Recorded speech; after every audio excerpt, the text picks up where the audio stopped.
Legal experts are warning that the next general elections could be jeopardized if the Independent Electoral and Boundaries Commission, IEBC, fails to urgently find a replacement for Marjan Hussein Marjan, who left on Wednesday. Duncan Okatch, who is an advocate of the High Court of Kenya, now says that the CEO, Hussein Marjan, of course, who left yesterday, is the accounting officer who oversees the day-to-day running of the commission, and without such an arm, the institution will be rendered incapacitated. Okatch claims the timelines may not favour the commission, which has 17 months to the 2027 general elections. Whether or not the Independent Electoral and Boundaries Commission will recruit a fresh candidate for the CEO position left vacant by the immediate former secretary to the commission, or promote the deputy to an acting capacity to facilitate the upcoming general elections remains unclear. It is very difficult to have elections without the CEO. And the reason is the CEO is basically the accounting officer of the commission. Right now, there will be procurement issues that are supposed to happen. People are talking about delimitation of the boundaries. He is the link between the commission and the secretariat. And as you know, the secretariat is basically the one that runs the day-to-day running of IEBC.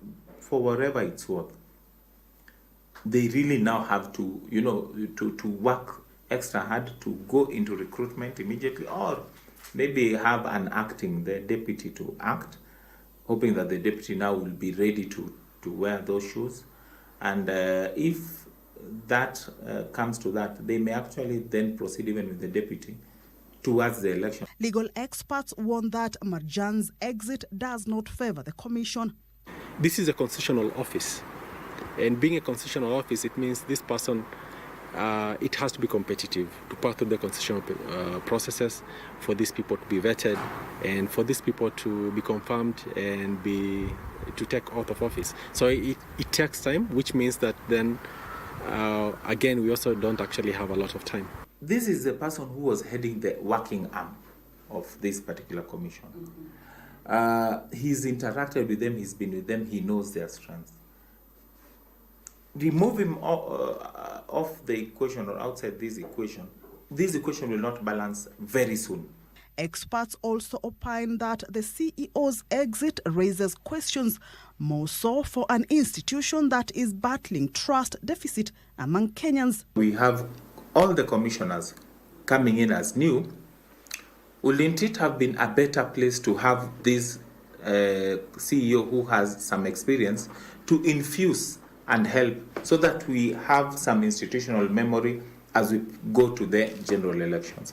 So that's why people are realistically worried and angry and curious. Why will someone exit at this point? What are the reasons for exiting? According to the lawyers, any boardroom wrangles, if any, ought to have been solved to ensure the preparations for the general elections are seamless. Unless the issues there were so grave, or unless their differences were so wide apart and big, that you cannot bridge these differences. And at that point, I wonder what differences will there be, because all their target angles will be to deliver a credible, free and fair election. So there should be nothing more than that.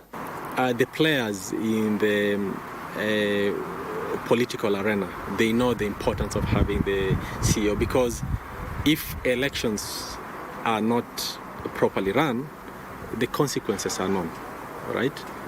We don't want a situation where we have either a bungled election or an election that was not run as per the law, or we didn't have a proper technology. The thing that the Secretariat normally does, and the things that the CEO is supposed to make sure that those things have been put in operation. Marjan took over from the former CEO Ezra Chiloba and stayed in an acting capacity before his confirmation in 2022. The CEO is critical in the procurement, budgetary and general preparations for any general election, a painstaking exercise that requires all hands on deck. Kamchemenza for Prime Edition.